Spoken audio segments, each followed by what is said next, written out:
does whatever a spider can. Spins a web any size. Catches seeds just like flies. Look out, here comes the Spider-Man. Is he strong? Listen, bud. He's got radioactive blood. Can he swing from a thread? Take a Hey there, superhero fans. What is going on? Thanks for listening for another podcast. Now, if you are not listening to my other superhero and I discuss about the Wonder Woman in Man of Steel number 2, check that bad boy out. Okay, I have some other news and to discuss about Spider-Man number 2. Number 1 was a great success. I love the whole plot.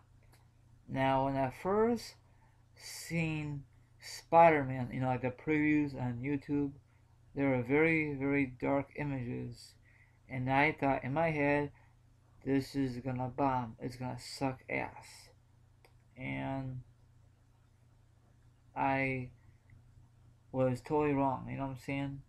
This was a freaking good movie. Way better than the Tobey Maguire series back in early 2000s. But it was still good in that era, you know what I'm saying, my viewers?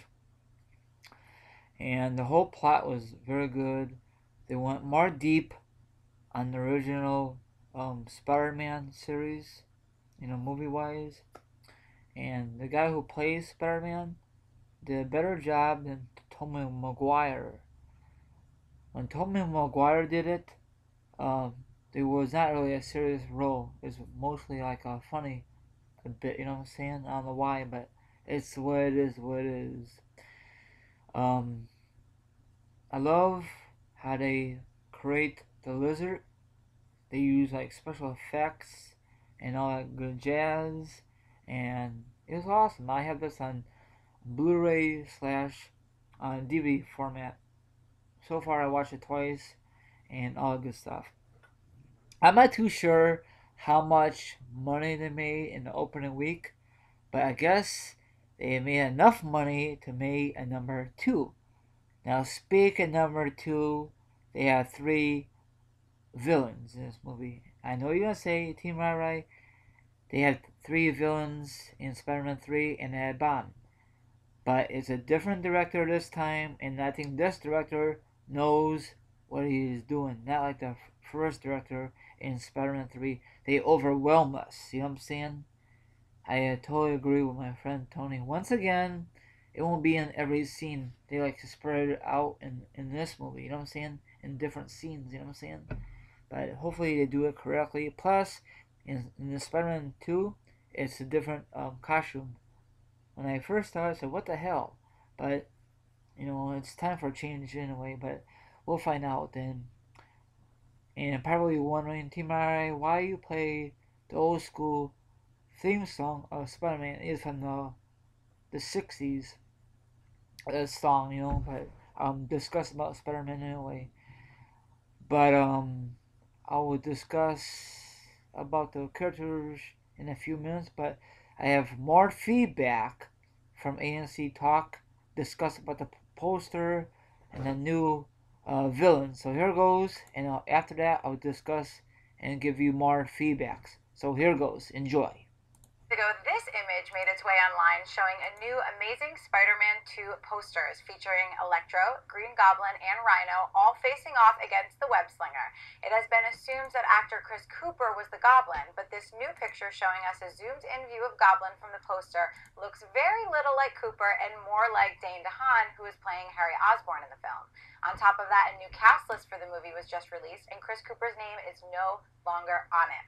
John, is Chris Cooper no longer in the film? You know, I got a feeling he's not. I mean, the fact. Look, let's go back a little bit. A couple of weeks ago, Chris Cooper talked about how, yeah, Amazing Spider-Man 2 is just because he's playing Norman Osborn. It's just the beginning, really, of my character. It's going to be building up for something bigger in the Amazing Spider-Man 3. Couple that with the fact that his name just disappeared off their cast list, and the fact that another actor, Shailene Woodley, was going to be in The Amazing Spider-Man 2 and is now not. They're postponing her to Spider-Man 3 to make room for other what they consider more important stuff at this moment in time. It seems to reason that Chris Cooper, maybe they've just bumped him into Spider-Man 3 and he's not going to appear, or maybe at the very most kind of a cameo.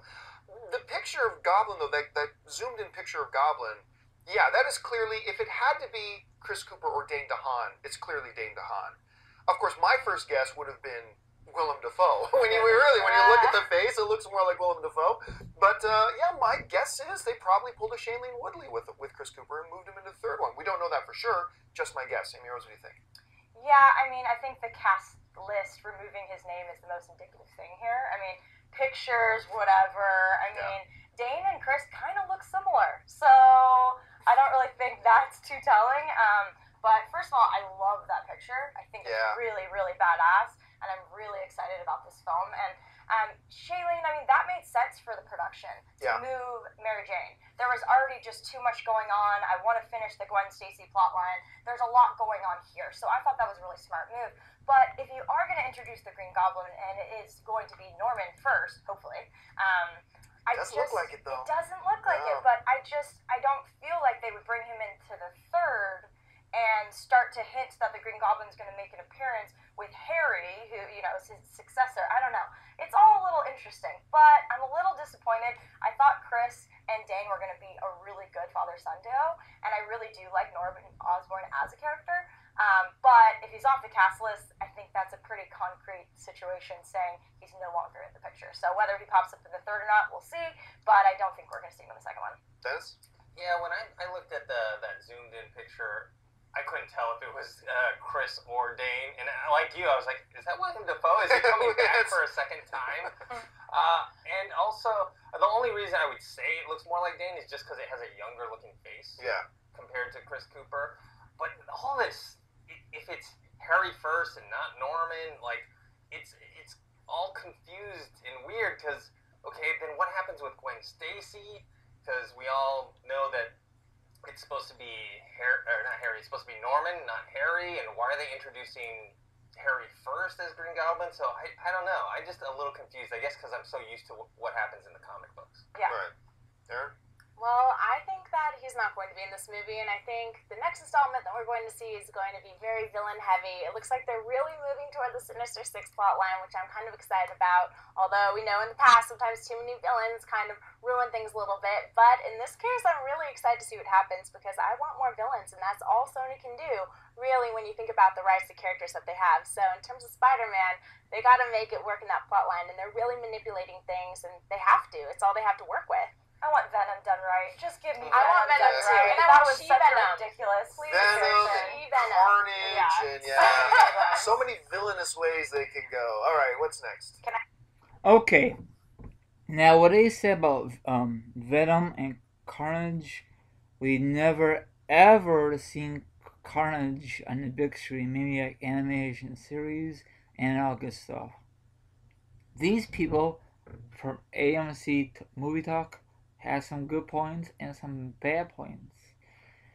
Now, we all know what they talk about Spider-Man 3. They didn't mention it, but if you really pay attention, then they never mind. But Venom in Spider-Man 3 was awful, okay? He did not give enough appearance. I wish he did. But they ruined that movie, and I really was bummed. Hopefully, Venom will be in Spider-Man 3. Maybe if they have a 4. It all depends how much money they made in the opening week or overall. But I cannot wait to see Spider-Man 2. It's going to be awesome. And yes, I will do a review on it like I do from my other movies. I don't know. There's nothing wrong having more villains. Hopefully, Spider-Man gets some help. Do you think that's possible? My superhero fans, probably that's not going to happen. I guess Spider-Man's got to do it on his own. That sucks, but whatever. I know Sony owns the right to Spider-Man, but if Marvel owns the rights to Spider-Man, it'd be a different story. I don't know why that Sony does not just sell it back to Marvel. Then Marvel could get Spider-Man more help in the future. I'm saying maybe like appearance like X-Men, because wasn't he part of X-Men back in the cartoon series or the comic book? Please let me know, because I have no idea about the history about Spider-Man that much. You know what I'm saying? Because I know a comic book and the animation cartoon back in the day is way different than movies. You know what I'm saying? And that's why a lot of diehard comic book lovers get a little pissed. Say, wait a minute, this is not the same thing like what happened back in the day with comic books. So whatever. But I really wish they make a Iceman movie. We'd like to see that. Or Superman. I'm sorry, I kind of messed up there. Spider-Man and Amazing Friend. That'd be an awesome movie. Firestorm, Iceman, and of course Spider-Man is the leader of this group. I'm not too sure if anyone heard that show. It's from back in the '80s cartoon. It only lasts a few seasons on NBC. If you guys don't know what I'm talking about, look it up. Now, I discussed about Wonder Woman. I could discuss it a few minutes ago. If you don't know how to look it up, that link will be down there in the description box. So, I'm looking forward to this. The poster is a badass. I agree with them. Hopefully they do this movie correctly. I'm kind of iffy on it, but hopefully they do it correctly. Some things what AMC Movie Talk discuss about the movie, I don't agree with, but everyone have their own opinion. You know what I'm saying? So we're gonna see a lot of superhero movies, a lot in the future, 2014, 2015, and beyond. I'm a huge superhero junkie. There's nothing wrong with that, you know. So this is your friend here, Team Rai. Sign off. Thanks for listening, and check out that awesome picture my friend made for me, Tony. I give you props, homie. I think Jamie Foxx would do a good villain at first. I had my doubts, but he's gonna be a good villain. I think that's the first time he's a villain, you know, in this kind of role. So I think it's gonna do a good part. So